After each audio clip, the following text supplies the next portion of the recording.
You ask Tiger to solve. This deals with linear equations with one unknown.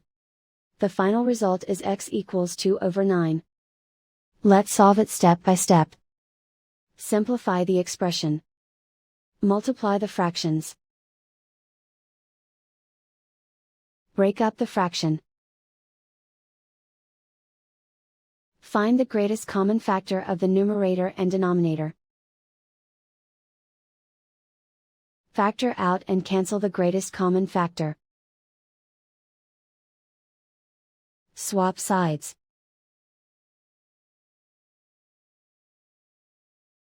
Group all constants on the right side of the equation. Subtract 5 from both sides. Simplify the arithmetic.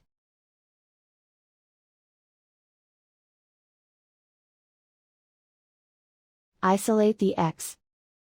Multiply both sides by inverse fraction 2/9.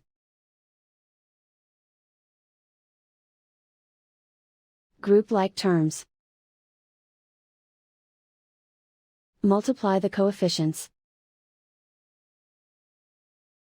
Simplify the fraction. Remove the ones.